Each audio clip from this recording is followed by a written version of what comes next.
একজনকে তো সুনির্দিষ্ট ভাবে জানি, যেই লোকের জীবনে যা ধরেছে সবকিছুতে বরকত আর বরকত, সবকিছুতে কল্যাণ আর কল্যাণ, পড়াশোনাও তেমন কিছু জানে না ভদ্রলোক।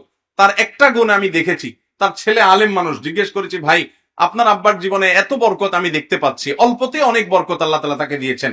আল্লাহ তাআলা কোরআনে কারিমে বলেছেন, হাদা কিতাবুন আনজালনাহু মুবারাক, এই কিতাব আমি এটাকে নাজিল করেছি বরকতময় করে।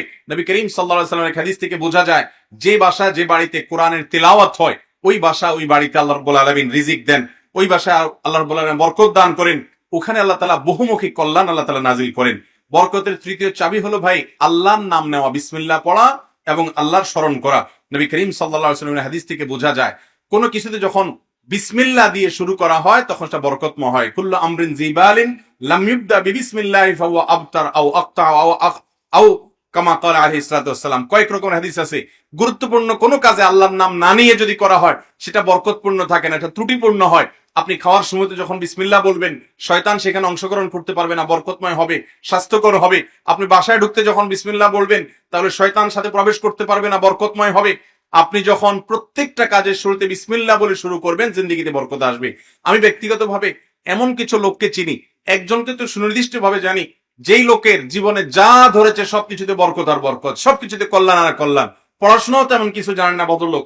তার একটা গুণ আমি দেখেছি, তার ছেলে আলেম মানুষ। জিজ্ঞেস করেছি, ভাই আপনার আব্বার জীবনে এত বরকত আমি দেখতে পাচ্ছি, অল্পতে অনেক বরকত আল্লাহ তাআলা তাকে দিয়েছেন, কিন্তু লোকটার বিশেষ কি আমল আছে? আপনি তো তার ছেলে, তো তার ছেলে আলেম মানুষ, আমার বন্ধু মানুষ। তিনি বললেন যে আব্বাকে আমরা জন্মের পর থেকে দেখেছি, এখনো দেখছি, বিসমিল্লাহ ছাড়া সে কিছু বুঝে না, প্রত্যেকটা কাজে বিসমিল্লাহ।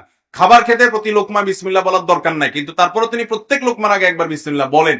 আল্লাহর নাম নেওয়া ছাড়া কিছুই করেন না। বিসমিল্লাহতে এই পরিমাণ বরকত। আপনি দোকান খুলবেন বিসমিল্লাহ, ক্যাশে টাকা রাখবেন বিসমিল্লাহ, কাস্টমারকে দিবেন বিসমিল্লাহ, কাস্টমার থেকে নিবেন বিসমিল্লাহ, প্রতিবারে বিসমিল্লাহ। ইনশাআল্লাহ দেখবেন আপনার জীবনে বরকত আসবে। আপনি চাকরি করতে যাচ্ছেন, অফিসে ঢুকতে বিসমিল্লাহ, বসের রুমে ঢুকতে বিসমিল্লাহ, ফাইল খোলার সময় বিসমিল্লাহ, ফাইল দেওয়ার সময় বিসমিল্লাহ। প্রতিটা কাজে যখন আল্লাহর নাম নিয়ে কাজ করবেন, ইনশাআল্লাহ সেখানে কি আসবে? বরকত আসবে। নাম্বার 3, না 3 নম্বর গেল, নাম্বার 4, সাদাকা, দান। এর মাধ্যমেও মানুষের জীবনে বরকত নেমে আসে ভাই। সাদাকার উপমাটা হলো অনেকটা টিউবওয়েলের পানির মতো।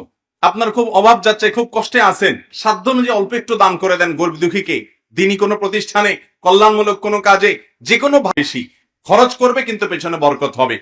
আর যারা দান করে না তাদেরকে আপনি ধ্বংস করুন, সম্পদ দেখা যাবে অনেক, কিন্তু কল্যাণ হবে অনেক কম।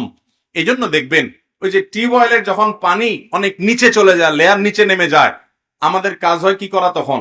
ওই নিজের যে বদনাতে বা আপনার জগে যে পানিটা থাকে, ওইটা টিউবওয়েলে দিয়ে তারপরে চাপা শুরু করলে এরপরে এমন পানি আসে আর শেষ হয় না। ঠিক না ঠিক?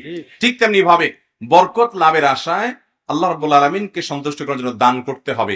কৃপণতা নয়, সাধ্য অনুযায়ী যতটুকু পারেন ততটুকু দান করবেন, জিন্দেগিতে বরকত আসবে ইনশাআল্লাহ। বিভিন্ন হাদিস থেকে বোঝা যায় দান কিভাবে মানুষের জীবনকে বরকতময় করা যায়। সংক্ষিপ্ত সময় বিস্তারিত যাচ্ছি না।